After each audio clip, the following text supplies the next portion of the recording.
विविधा, विविध भारती के विविध रंगी कार्यक्रमों की विविधा।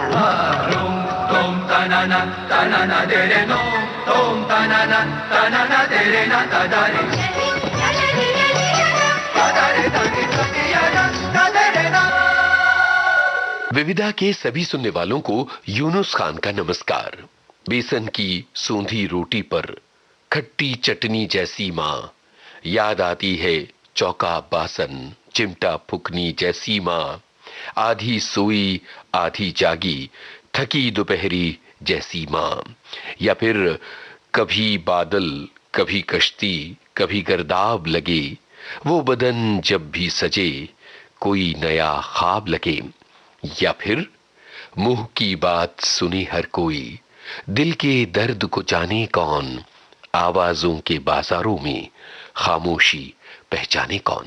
आप समझ गए होंगे कि ये जो अशार प्रोग्राम की शुरुआत में मैंने पेश किए, ये किस शायर के हैं। निदा फाजली। निदा फाजली की याद का दिन आता है 8 फरवरी को। साल 2016 था जब निदा फाजली इस फानी दुनिया को छोड़कर चले गए थे। रह गए थे उनके अशार।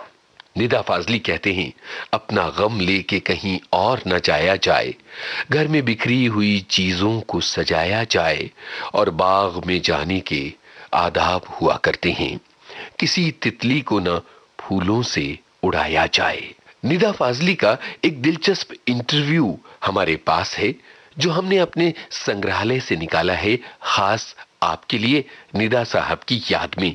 सुनिए। तो ये नाम भले ही परिचित हो ज्यादा, लेकिन मेरा अभी तक इस नाम से पूरा परिचय नहीं हो पाया है। मैं कविता के माध्यम से, मैं अपनी प्रोज के माध्यम से, अपने गीतों के माध्यम से और गजलों के जरिए से लगातार कोशिश कर रहा हूं कि इस नाम से मेरा परिचय हो जाए। शुरू में क्या होता है कि आदमी और आदमी का नाम दोनों एक होते हैं। बहुत दिन के बाद मालूम पड़ता है कि आप अलग हैं, आपका नाम अलग है। वैसे अगर शब्दों के अर्थ से अगर नाम का परिचय हो, तो ये नाम जो था, ये मेरी अपनी एक बगावत है, जिसका जिक्र मैंने अपनी एक पुस्तक दीवारों के बीच में बहुत विस्तार से किया है। कि मेरे पिताजी ने, क्योंकि वो खुद शायर भी थे, तो हर एक का नाम उन्होंने रखा था। तो मेरा नाम था मुक्तदा हसन, मैंने उसको निदा फाजली बना दिया और इसी से अब मेरी पहचान होती है। ये और बात है, इससे वो तारुफ जो होना चाहिए अभी तक नहीं हुआ। निदा के मानी है कॉल या आवाज, एंड फाजली सरनेम है। कहा जाता है कि एंसेस्टर्स में कोई फाजिल हुआ था, उससे फाजली बन गया। फिर मुझे कश्मीर से एक लेटर किसी लेडी डॉक्टर का आया था बहुत दिन पहले, कोई हो गए 2 ढाई 3 साल पहले। वो खुद फाजली थी और उन्होंने मुझसे ये पूछा था कि यहाँ पर एक ऐसा कबीला है, ट्राइब है, जो फाजली के नाम से मशहूर है, क्या आपका ताल्लुक उस फाजली से है? तो मुझे वो ही लिखना पड़ा जो मैंने दीवारों के बीच में लिखा है कि मैं अपने घर से सन 60 और 65 से बाहर हूँ। मेरा घर उठाकर कराची ले जाया गया, मैं अकेला रह गया और उस खोए हुए घर की तलाश में मैं हिंदुस्तान और हिंदुस्तान के मुख्तलिफ मुल्कों में भटकता रहा। जब वो घर नहीं मिला तो जाहिर है कि फाजली का शजरा कैसे मिलता, वो भी नहीं मिला मुझे। बहरहाल अब ये नाम है मेरा, इससे मेरी पहचान होती है। जैसे एक बिहार के एक बड़े मशहूर शायर हुए हैं, शाद अजीम आबादी, उनकी एक पंक्ति है कि मैं खुद आया नहीं, लाया गया हूँ। जैसे मैंने पहले अर्ज किया कि मुझसे घर उस वक़्त छीन लिया गया जब मुझे घर की बहुत ज़रूरत थी। उसकी घर की तलाश के भटकाव का एक मुकाम बम्बई भी था। बम्बई में मैं जर्नलिज्म करता था। एक हिंदी वीकली था रस नटराज, उसमें जर्नलिज्म करता था। फिर बिलियर्ड्स में लिखता था, फिर धर्मयुग में लिखता रहा। फिर हुआ यूं कि एक साथ मुझे मैसेज मिली, कमाल अमरोही साहब मुझसे मिलना चाहते हैं और रज़िया सुल्तान के आखिरी 2 गाने मुझसे लिखवाना चाहते हैं। क्योंकि रज़िया सुल्तान के बनने में काफ़ी देर लगी। इस दौरान क्योंकि कमाल अमरोही साहब बड़े डायरेक्टर थे, जब उन्होंने निदा फाजली को बुलाया तो इंडस्ट्री वालों को लगा कि शायद निदा फाजली भी कोई अहम नाम है, उससे लिखवाना चाहिए। तो फिर मैंने कई प्रोड्यूसर्स, कई डायरेक्टर्स, कई म्यूजिक डायरेक्टर के साथ काम किया। उसमें राज कपूर साहब भी हैं। राज कपूर साहब की एक फिल्म जो उनके बैनर पे बनी, बीवी और बीवी, मैंने एक गाना लिखा कि सदियों से दुनिया में ये ही तो किस्सा है, एक ही तो लड़की है, एक ही तो लड़का है, जब भी ये मिल गए प्यार हो गया। सदियों से दुनिया में यही तो किस्सा है, सदियों से दुनिया में यही तो किस्सा है, एक ही तो लड़की है, एक ही तो लड़का है, जब भी ये मिल गए प्यार। घर जो था, जो छीन लिया गया, वो मट्टी, ईंट और पत्थर का था। इत्तेफाक की बात है, वो घर जब मुझे मिला तो वक्त का सैलाब इतना गुजर चुका था कि मुझे अपने घर में ही अपना घर नहीं मिला। घर से मुराद होती है कि माँ, बाप, बहन, भाई। मैं जब कराची एक मुशायरे के सिलसिले में गया, वहाँ मुझे घर तो मिल गया, लेकिन वो नहीं थे जिनसे घर बनता है। माँ नहीं थी, वो जा चुकी थी। बाप नहीं था, जो जा चुका था। और भाई बहन अपने अपने दायरों में बढ़ चुके थे। तो मेरे लिए भी एक थोड़ी सी स्पेस थी, लेकिन वो घर जिसमें भाई की जेब और आपका हाथ होता है, बहन का दुपट्टा, और आपकी शरारत होती है, माँ की खामोशी, और आपका दर्द होता है, वो रिश्ते कहीं बीच में वक्त ने गायब कर दिए थे। तो मैं उस घर में अपने घर को न पाकर बोर हुआ और 2 दिन के बाद वापस लौट आया। तो अब वो घर तो नहीं मिलेगा, लेकिन वो तो दर्द जो है ना, उसने एक घर में सैकड़ों और लाखों घर बना दिए हैं। अब उन घरों के नाम मेरे ध्यान में जब आते हैं तो वो अयोध्या भी बन जाता है, अरब इराक की वार भी बन जाता है, अरब इसराइल की वार भी बन जाता है, कराची के मुहाजिरीन भी बन जाते हैं, बांग्लादेश और लाहौर की लड़ाई भी बन जाती है। अब उसका रिश्ता जो है इंसानी बिरादरी से हो गया है। अब वो मेरे अकेले का दर्द नहीं है। और इसीलिए मैंने अपने किसी गीत में ये कहा भी है कि तेरे मेरे नाम नए हैं, दर्द पुराना है।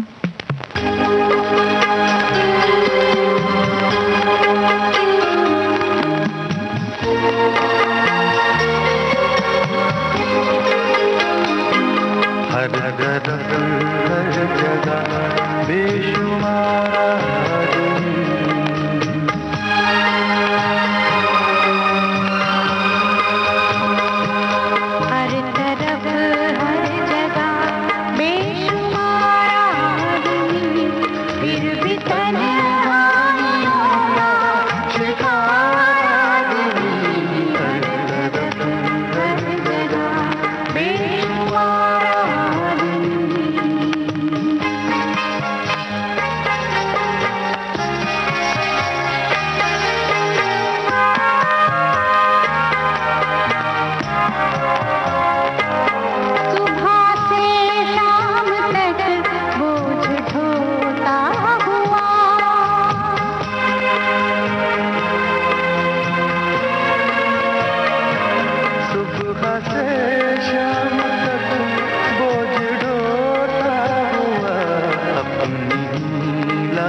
खुद मज़ारा फिर भी तन्हाइयों का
निदा फाजली की आवाज सुनकर यूं लगा जैसे कि वो अभी भी स्टूडियो में बैठे हैं और बातें कर रहे हैं। उनसे कई बार मुलाकातों का मौका मिला है और विविध भारती के जो खास पुराने सुनने वाले हैं उनको याद होगा कि विविध भारती के जब 50 बरस हुए थे तो एक खास कार्यक्रम हुआ था मुशायरे का, जिसमें निदा फाजली साहब भी मौजूद थे। उनका एक शेर याद आता है कि जीवन क्या है, चलता फिरता एक खिलौना है, दो आंखों में एक से हंसना एक से रोना है। निदा फाजली और जगजीत सिंह, दो ऐसी हस्तियां जिनकी एक तारीख आपस में मिली जुली है। 8 फरवरी निदा फाजली के इस दुनिया से विदा होने का दिन है और 8 फरवरी ही जगजीत सिंह की जन्मतिथि भी है। 8 फरवरी 1941 को जगजीत सिंह का जन्म श्री गंगानगर राजस्थान में हुआ था और आप तो जानते ही हैं कि किस तरह से वो संगीत की तालीम लेने के बाद मुंबई आए और फिर गजलों की दुनिया को उन्होंने पूरी तरह से बदल कर रख दिया। जगजीत सिंह ने निदा फाजली की कई गजलें गाई हैं, लेकिन यहां हम आपके लिए लेकर आए हैं फिल्म धूप की एक ऐसी गजल जिसमें जिंदगी का एक फलसफा भी है और निदा फाजली और जगजीत सिंह की यादों की खुशबू भी। सुनिए।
जगजीत सिंह एक ऐसी आवाज जो दिल में खलबली पैदा कर देती है।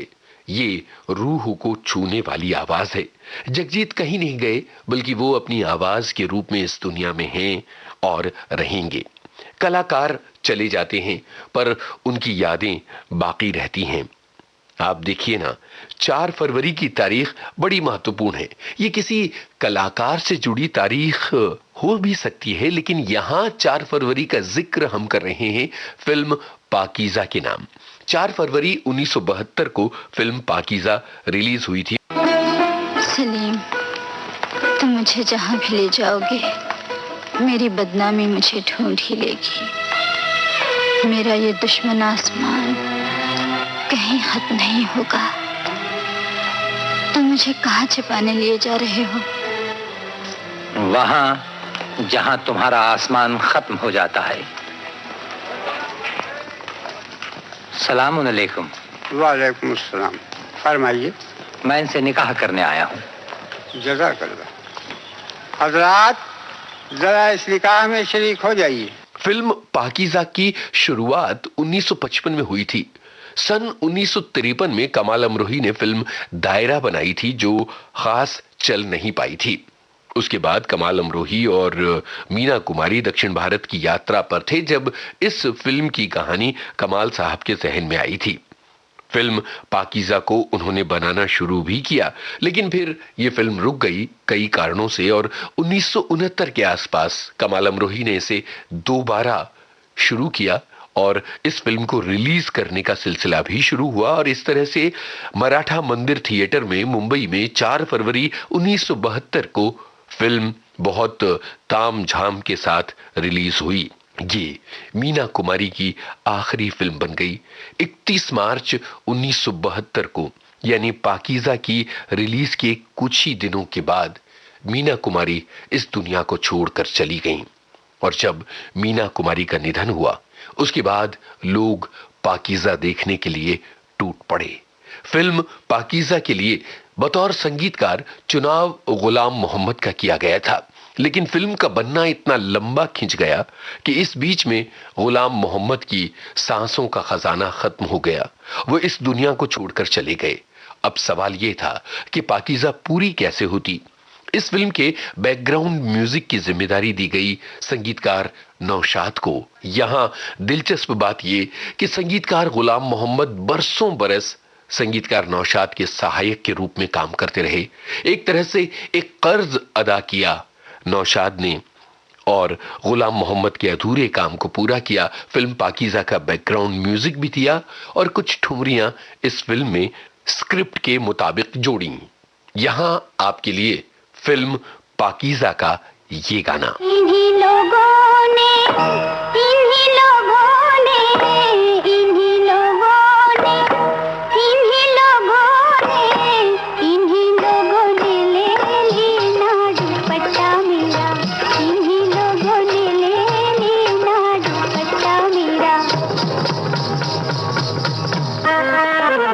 इन्हीं लोगों ने ले लेना दुपट्टा मेरा। इन्हीं लोगों ने ले लेना दुपट्टा मेरा।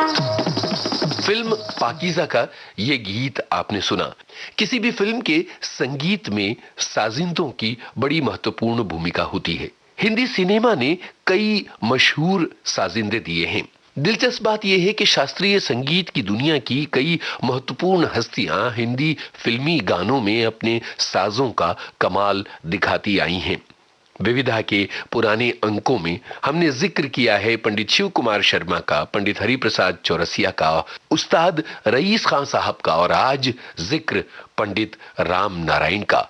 मशहूर सारंगी नवाज पंडित राम नारायण का जन्म 25 दिसंबर 1927 को मेवाड़ में हुआ था। पंडित राम नारायण जी शास्त्रीय संगीत की दुनिया की एक बड़ी मशहूर हस्ती हैं। उनके सारंगी में जादू है। आइए सुने एक दिलचस्प बातचीत पंडित राम नारायण से। जाहिर है ये विविध भारती के अनमोल खजाने का एक गौरवशाली नगीना है।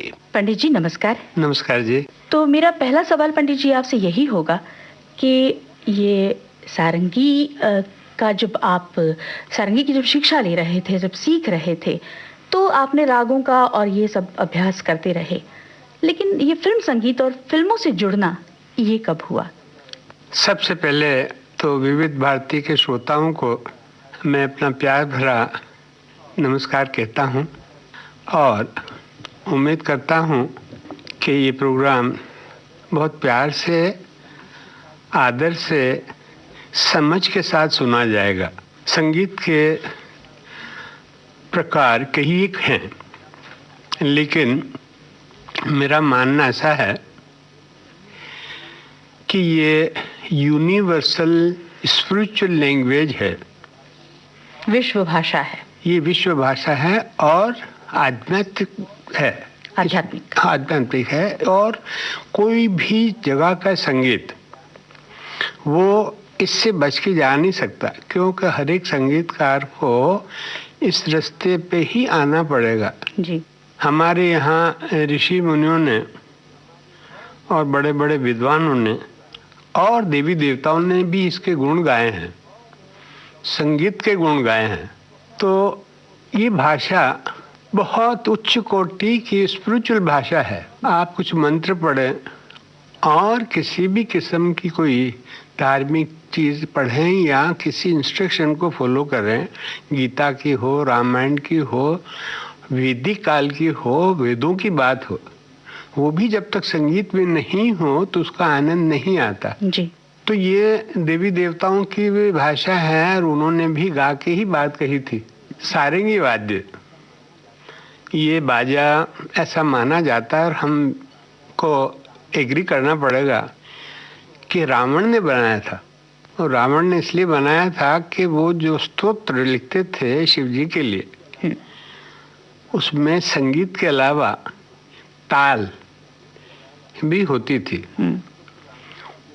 रावण के जितने स्तोत्र रावण ने लिखे हैं शिव जी के बारे में, हर एक स्तोत्र आप देखेंगे उसमें टेम्पो, रिदम, ताल कुछ भी समझ लीजिए, लेकिन उसके छंद हैं। ये 4 छंद बहुत ही मशहूर हैं साउथ के, खंड जाति, तिस्र जाति, मिश्र जाति। तो ये सारी चीजें उन श्लोकों में आती है और रावण को पढ़ते थे गा के। अब गाने के लिए कुछ इंस्ट्रूमेंट चाहिए सुर रखने के लिए, जैसे तानपुरा जी। उसके लिए उन्होंने सारंगी बनाई जिसको रावण हत्ता कहते हैं। वो बजा के गज में घुंघरू उन्होंने बांध लिए थे ताकि वो ताल का भी काम साथ साथ चलता रहे। ताल और सुर। तीसरी चीज है लय। लय का मतलब होता है 1 और 2 के बीच की जगह, उसको लय कहते हैं। तो ये सारी चीजें रावण ने करके बताई, तो हम ये मानते हैं कि शायद बाजा भी उन्होंने ही बनाया सारंगी। हाँ, और ये तो जग प्रसिद्ध बात है कि चेंजेस आती रहती है हर एक चीज में, तो सारंगी भी बदलती गई। जैसे कि फोक म्यूजिक भी बजना लगा और हमारे हर एक प्रांत में एक सारंगी होती थी जी, और अलग अलग नाम से होती थी। तो ये अलग बात है। एनीवे, मुझे प्रभु की कृपा से सारंगी ही एक ऐसी चीज नजर आई जिसमें मैंने सब कुछ देखा और आप हमें और पूरी दुनिया को मिल गए। बिल्कुल। ये तो सब लोगों की कृपा है। मैं ईश्वर की कृपा ही मानता हूँ कि इसका नाम है सौरंगी। सौरंगी का मतलब ये होता है सो रंग। तो अगर अपन सो रंग गिनने शुरू कर दें तो भी काफ़ी म्यूज़िक की वेरिएशन आ जाती है उसमें। वेस्टर्न म्यूज़िक, क्लासिकल म्यूज़िक है और वेस्ट में भी फोक म्यूज़िक है, पॉप म्यूज़िक है, सिनेमा का म्यूज़िक है, जैज म्यूज़िक है, मॉडर्न म्यूज़िक है। हमारे यहाँ भी हर प्रांत में कितनी तरह के संगीत है। ये तो बात सही तो है। वो सोरंग सारे सारंगी में बज सकते हैं, इसलिए इसको सोरंगी नाम दिया। जैसे कि आपने कहा कि दूसरा जन्म हुआ, ये बिल्कुल सही बात है। मैं तो निमित्त मात्र हूँ, लेकिन सच्चाई इसी में है कि मैं इससे जुड़ा रहा 5 साल की उम्र से। अरे वाह। और आज भी इससे जुड़ा हुआ हूँ और स्कूल में जाने की गलती मैंने नहीं की। तो इसलिए सारंगी से मैं वाकिफ हुआ, सारंगी से मेरा संबंध बना, इसलिए मैं अपने आप को भाग्यवान समझता हूँ। मुझे बड़ी खुशी है कि आपने मुझे यहाँ बुलाया सारंगी की जानकारी देने के लिए, लेकिन आपके स्टूडियो में ज़्यादा बात फिल्मों की होती है।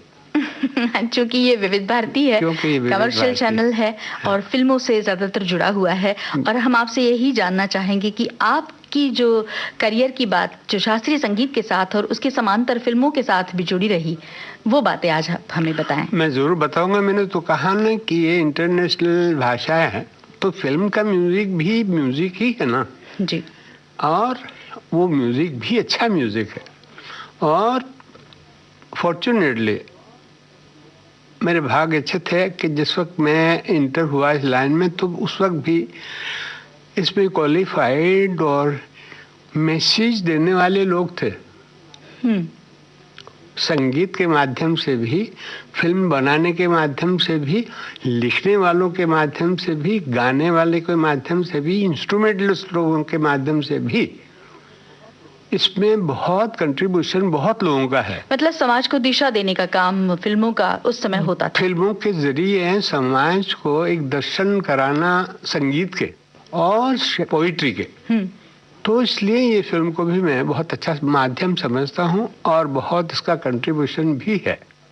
और ये अगर ये कहें कि था तो भी गलत नहीं होगा क्योंकि जो जमाने में मैंने काम शुरू किया, ये बात है 50s की। मैं बॉम्बे में आया 1949 में। जी, मतलब स्वतंत्रता मिली थी उसके बाद आप आए? स्वतंत्रता के पहले तो मैं लाहौर में था। अच्छा, हाँ हाँ। और 47 में दिल्ली में 2 साल नौकरी की। और मैंने दिल्ली रेडियो में। दिल्ली रेडियो में जी।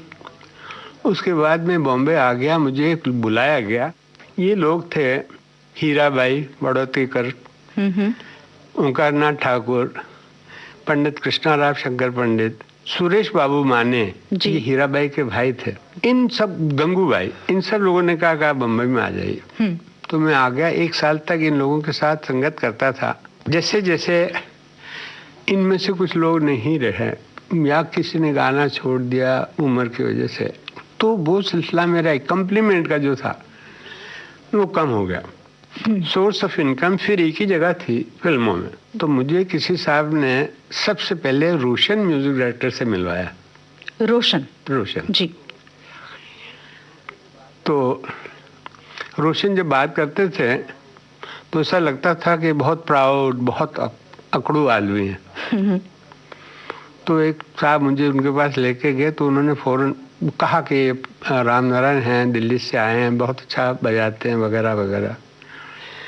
तो रोशन साहब कहने लगे कि वो तो सब मैं मानता हूँ, लेकिन मुझे जो चाहिए वो ये है। तो उन्होंने एक रिकॉर्ड बनाया, सेगल का गाना था, आरसी बोराल का म्यूजिक जी, और उसमें एक मुंशी सारंगी प्लेयर थे, उन्होंने थोड़ा सा बजाया।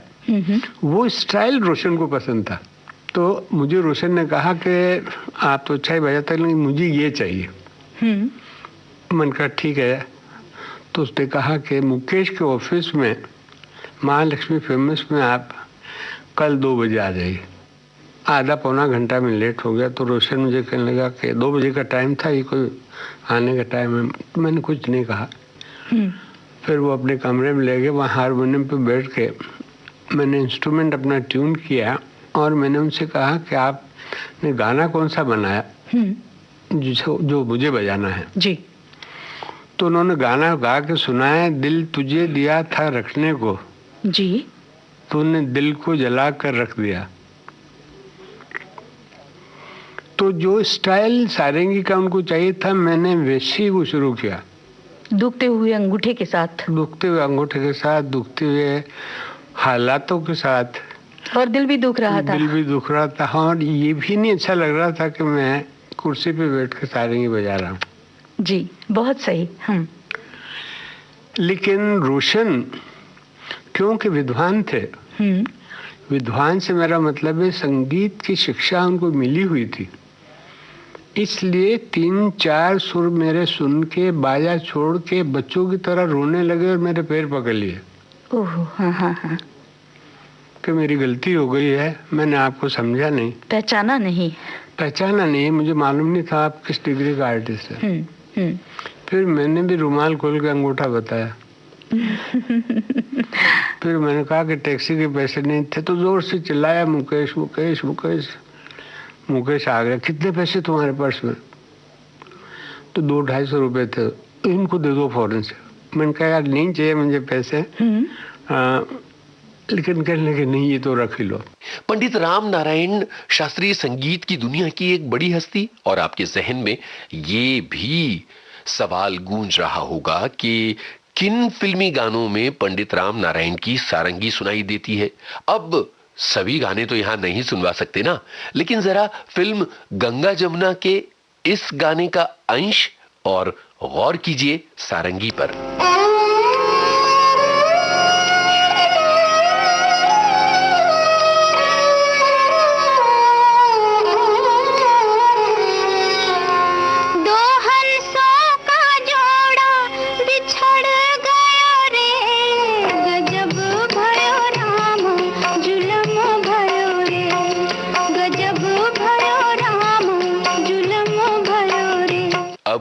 कश्मीर की कली फिल्म के इस गाने का अंश और गौर सारंगी पर। ये देख के दिल झूमा, ले प्यार में अंगड़ाए, दीवाना हुआ बादल।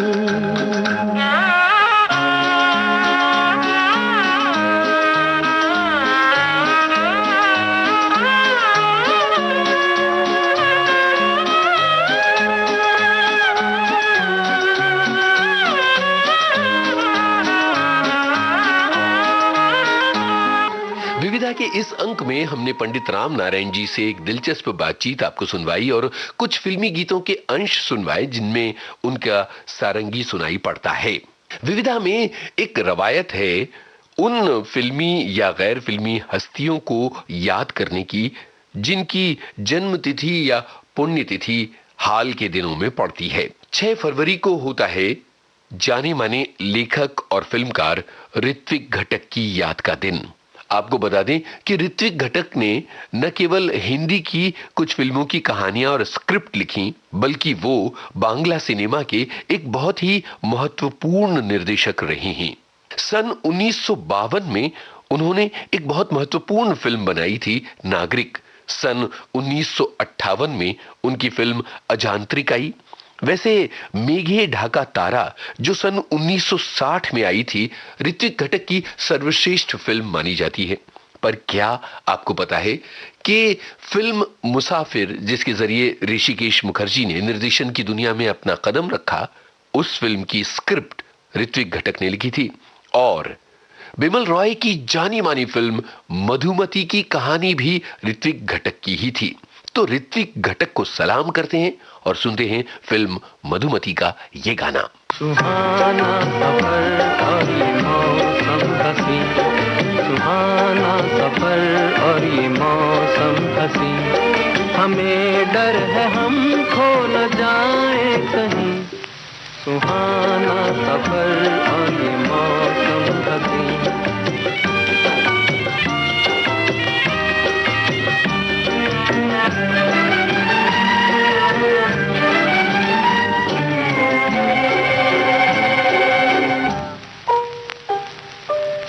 ये कौन हंसता है फूलों में छुप कर, बाहर बेचैन है किसकी धुन पर। ये कौन हंसता है फूलों में छुप कर, बाहर बेचैन है किसकी धुन पर। कहीं गुनगुन कहीं रुनझुन के जैसे नाचे जमीन, सुहाना सफर और ये मौसम हसी, सुहाना सफर और ये मौसम हसी, हमें डर है हम खो न जाए कहीं। सन 1943 में बॉम्बे टॉकीज की एक फिल्म आई जिसके निर्देशक थे ज्ञान मुखर्जी और इस फिल्म के मुख्य कलाकार थे अशोक कुमार और मुमताज शांति। इस फिल्म में संगीत कवि प्रदीप ने दिया था और इस फिल्म का एक गाना था, दूर हटो ए दुनिया वालों हिंदुस्तान हमारा है।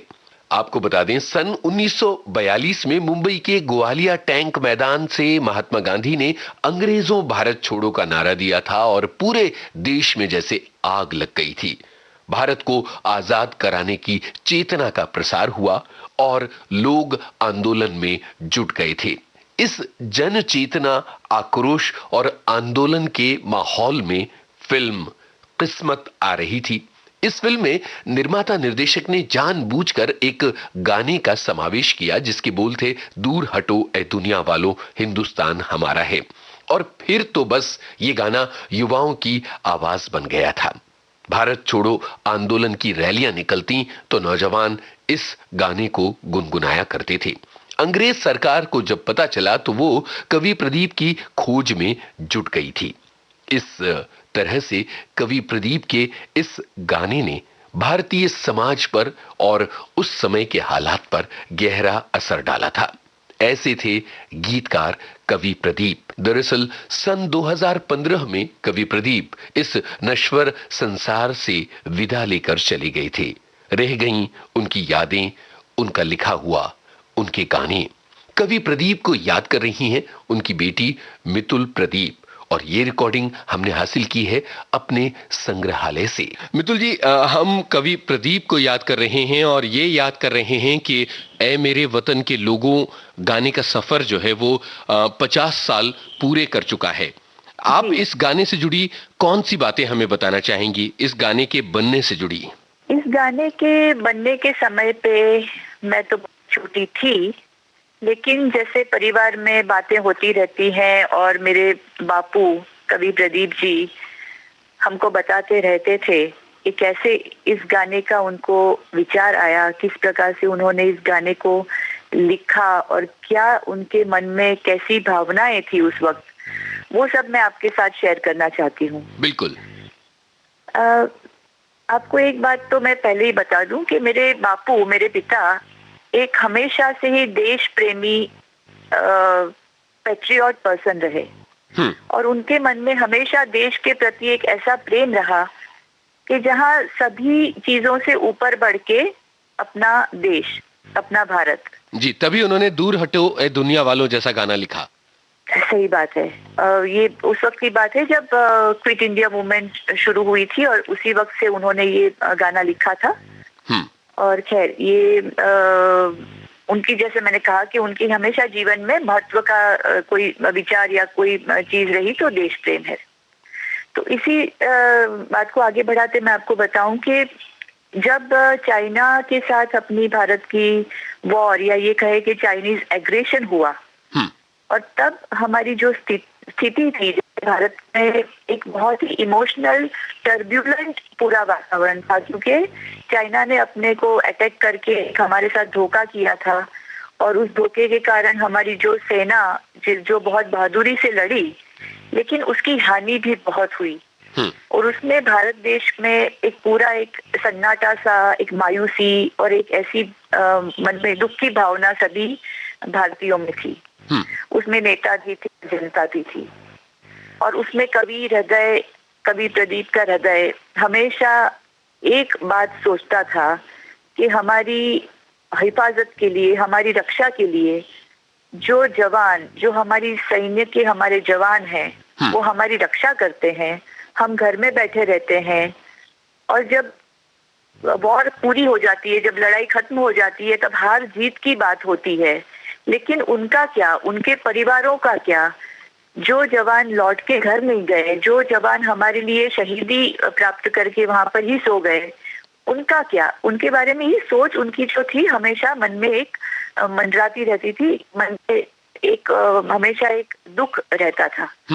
और उसी टाइम पे जो चाइना वॉर के समय पे ये बात मन में उनकी बहुत ज्यादा बढ़ के उभरी। जी जी। और जैसे मेरे बापू बता रहे थे हमको, और हमेशा जैसे बात घर में चलती रहती थी कि शहीदों के लिए कुछ लिखा जाना चाहिए, और तभी ये उनके मन में इस बात को लेकर के 2-4 लाइन ऐसे घूमती रहती थी। एक दिन माहिम नाम का जो सबब है अपने बॉम्बे का, मुंबई का, वहां पर मेरे बापू जा रहे थे। अब कहाँ जा रहे थे आई एम नॉट श्योर, लेकिन वो चलते हुए जा रहे थे और तभी उनके दिमाग में, उनके मन में एक लाइन अचानक से आई और वो लाइन थी, जो शहीद हुए हैं उनकी जरा याद करो कुर्बानी। वाह।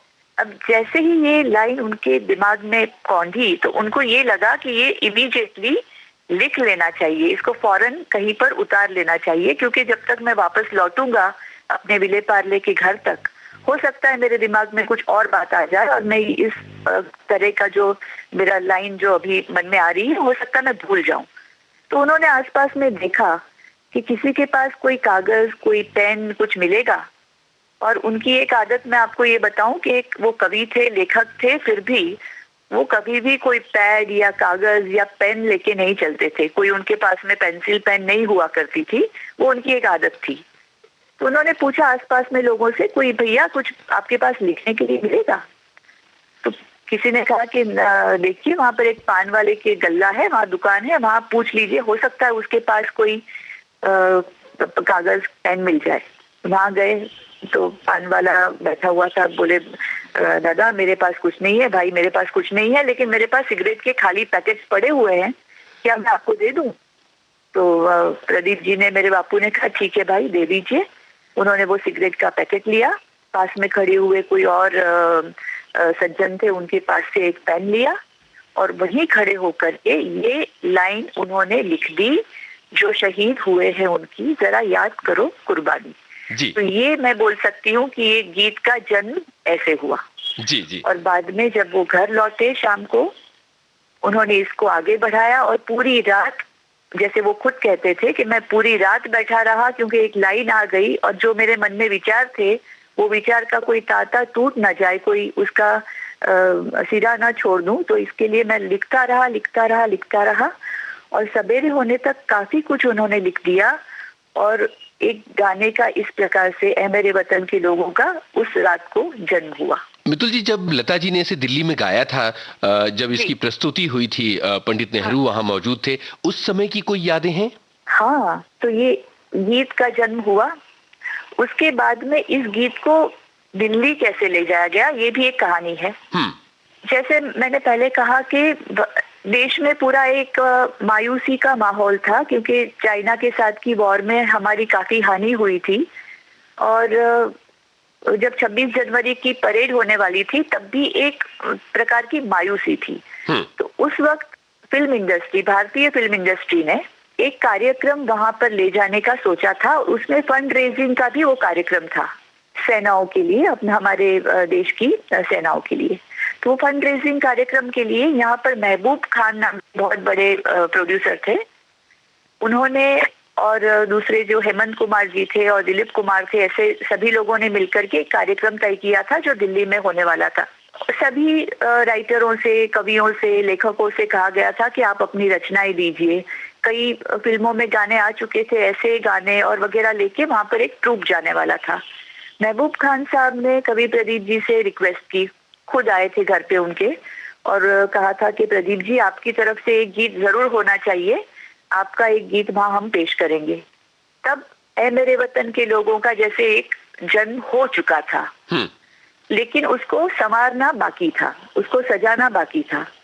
तो मेरे बापू कवि प्रदीप जी ने ये सोचा कि यही गीत है, शहीदों के लिए जो गीत है यही गीत वहां पर होना चाहिए। उन्होंने श्री रामचंद्र जी जो उस जमाने के बहुत बड़े संगीतकार थे, उनके साथ बात की कि अन्ना हम लोग ये गीत वहां पर देंगे। फिर रिहर्सल शुरू हुए, उसमें लता दीदी का खास एक ये था कि भाई फीमेल वॉइस होना चाहिए, ये मेल वॉइस नहीं होगा, फीमेल वॉइस होगा। तो लता मंगेशकर जी से बात की और श्री रामचंद्र जी और लता जी और कवि प्रदीप जी, जिन्होंने इसको रिहर्स किया, रिहर्सल हुआ और बाद में ये गाना गया दिल्ली। लेकिन जब दिल्ली में ये गाना पहुंचा उससे पहले एक सुवीनियर जो छपने वाला था, तो सुवीनियर छपने के लिए महबूब साहब ने कहा था कि 2 लाइनें हमें दीजिए ताकि सुवीनियर में 2 लाइनें हर एक गाने की छपने वाली है। प्रदीप जी ने सोचा कि मैं अगर अभी लिख दूंगा कि जो शहीद हुए हैं उनकी जरा याद करो कुर्बानी, तो ये गाने का एक सीक्रेट, एक जो वहां पर होके जो एक आश्चर्य करने वाली जो बातें थी वो खत्म हो जाएगी। तो उन्होंने 2 लाइनें ये दी, ऐ मेरे वतन के लोगों तुम खूब लगा लो नारा, वाह, ये शुभ दिन है हम सबका, लहरा लो तिरंगा प्यारा। क्या बात। ये 2 लाइन देकर के महबूब खान साहब को दे दी और ये गाना, ये लाइनें 2 छप गई सुवीनियर में। तब तक किसी को नहीं पता था कि उसके बाद में इस गीत में क्या होने वाला है। अब आई दिल्ली की वो शाम, 27 जनवरी 1963, नेशनल स्टेडियम, और उसमें बहुत सारे लोग थे, जिसमें भारत के प्रधानमंत्री जवाहरलाल जी, भारत के राष्ट्रपति राधाकृष्णन जी और कैबिनेट के बहुत सारे मिनिस्टर, जिसमें यशवंतराव चौहान जो हमारे उस वक्त डिफेंस मिनिस्टर बने थे जी, सभी लोग मौजूद थे। और पूरी फिल्म इंडस्ट्री, भारतीय फिल्म इंडस्ट्री, सिर्फ बॉम्बे की फिल्म इंडस्ट्री नहीं, भारत की film industry, Indian film industry के बहुत लोग थे, साउथ से, बंगाल से, सभी लोग। तो वहां पर दूसरे गीत हुए, सब हुए। उसके बाद में लता जी स्टेज पे आई। श्री रामचंद्र जी ने एक ऐसा माहौल खड़ा किया म्यूजिक से कि जैसे एक पूरा जैसे देश के लिए आगे बढ़ो जवानों, ऐसा कोई गाना होगा, इस प्रकार का एक शुरू का जो म्यूजिक है वो उन्होंने ऐसा पेश किया। म्यूजिक पूरा हुआ, सन्नाटा हुआ। लोग सोच रहे थे कि हो सकता है कि कोई जैसे मैंने कहा आगे बढ़ो ऐसा कोई गाना होगा। लता जी की आवाज उस वक्त गूंजने लगी, तुम खूब लगा लो नारा, ये शुभ दिन है हम सबका वगैरह करके आगे बढ़े। और इमीडिएटली चेंज हुआ।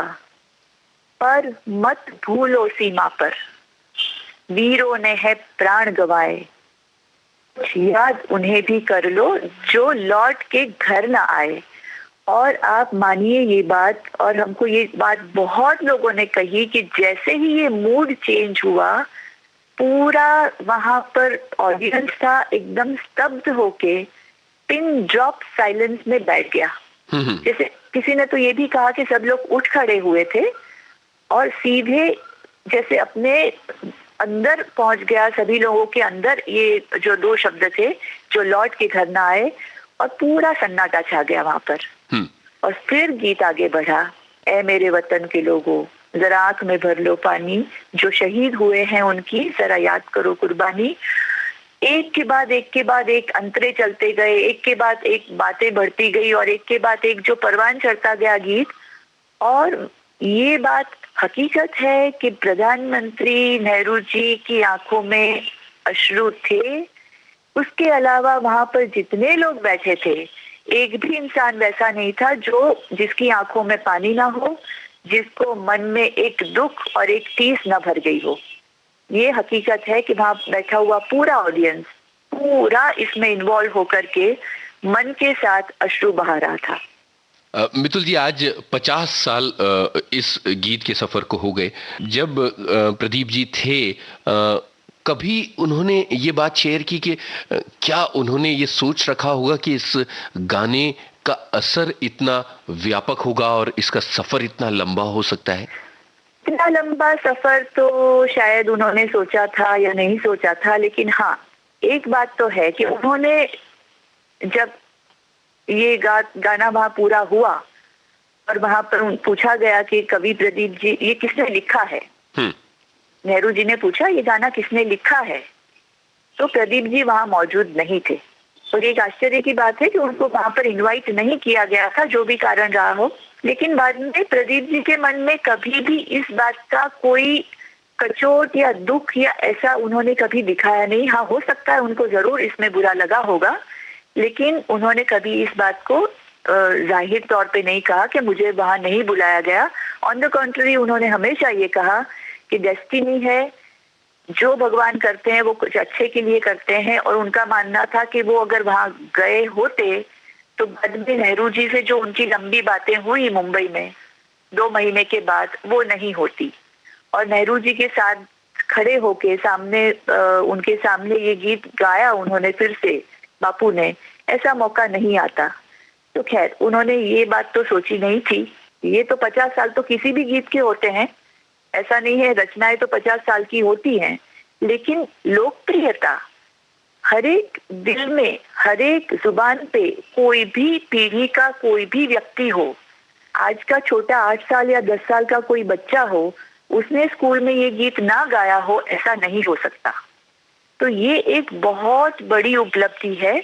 और वैसे भविष्य का तो उनको हमेशा ये ध्यान था ही, या एक प्रकार से ये कहिए कि एक संत जैसा उनका व्यक्तित्व था। तो भगवान की उनको एक देन थी कि जो भी उन्होंने लिखे वो भविष्यवादी सोचकर, मतलब ऐसा ही उन्होंने लिखा जो आज भी हर एक गाना उनका रिलेवेंट है। ऐ मेरे वतन के लोगों तो अपनी लोकप्रियता की चरम सीमा पर है और था, और मुझे लगता है कि और 50 या 100 साल, या जब तक हमारी भारत देश की जनता इस धरती पर है, हम लोग धरती जीवित है, पृथ्वी जीवित है, तब तक ये गीत उतना ही लोकप्रिय रहेगा, ऐसा मुझे लगता है। जी मितुल जी, बहुत अच्छी बातें आपने बताई।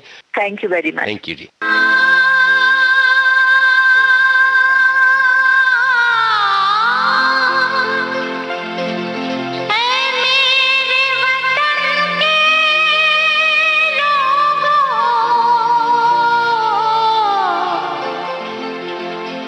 तुम खूब लगा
हे मेरे वतन के लोगों, जरा आँख में भर लो पानी, जो शहीद हुए हैं उनकी जरा याद करो कुर्बानी। हे मेरे वतन के लोगों, जरा आँख में भर लो पानी, जो शहीद हुए हैं उनकी जरा याद करो कुर्बानी। तुम भूल न जाओ उनको, इसलिए सुनो ये कहानी, जो शहीद हुए हैं उनकी जरा याद करो कुर्बानी।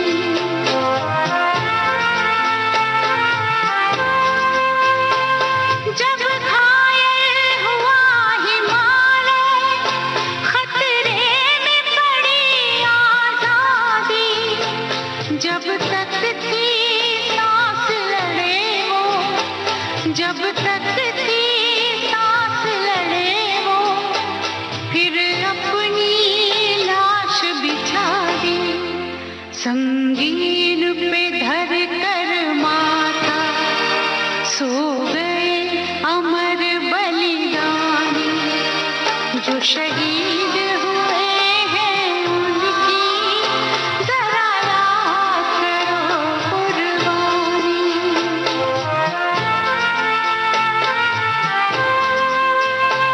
जब देश में थी दीवाली, वो खेल रहे थे होली, जब हम बैठे थे घरों में, जब हम बैठे थे घरों में, वो झेल रहे थे गोली। थे धन्य जवान वो अपने, थी धन्य वो उनकी जवानी, जो शहीद हुए हैं उनकी जरा याद करो कुर्बानी।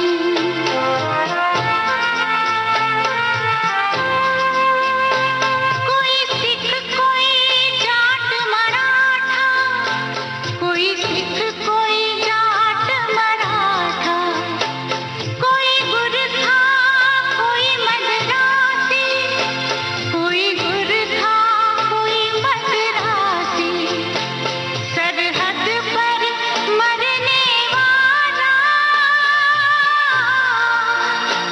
सरहद पर मरने वाला, हर वीर था भारतवासी, जो खून गिरा पर्वत पर, वो खून था हिंदुस्तानी, जो शहीद हुए हैं उनकी जरा याद करो कुर्बानी।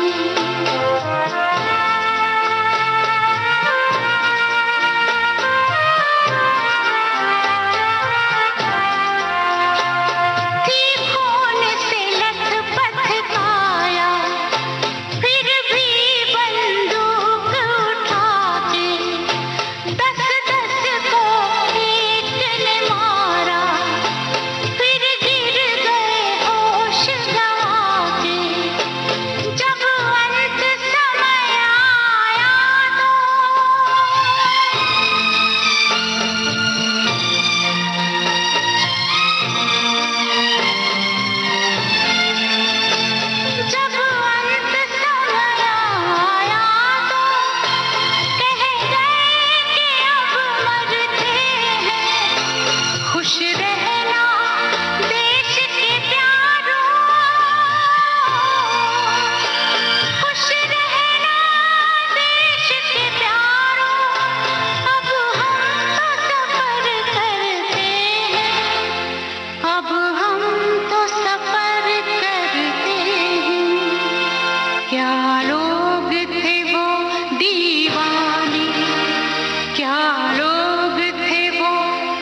विविधा कार्यक्रम के इस अंक में हमने कोशिश ये की कि आपके लिए बहुत सारी सामग्री लाएं। एक तरफ जहां हमने निदा फाजली और जगजीत सिंह को याद किया, तो दूसरी तरफ पाकीज़ा फिल्म का एक संवाद और इसका एक गाना आप तक पहुंचाया। पंडित राम नारायण से एक दिलचस्प बातचीत आपने सुनी और ऋत्विक घटक को भी हमने याद किया। इसके अलावा कवि प्रदीप की याद को नमन भी किया। हमें उम्मीद है कि विविधा का ये अंक आपको पसंद आया होगा।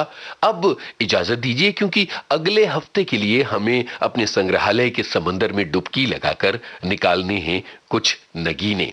चलते चलते निदा फाजली की कुछ पंक्तियां।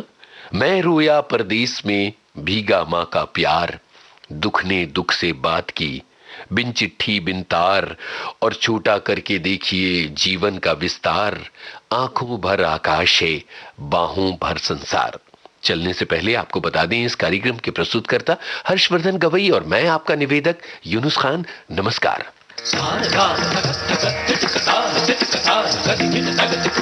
ये थी विविध भारती के विविध रंगी कार्यक्रमों की विविधा।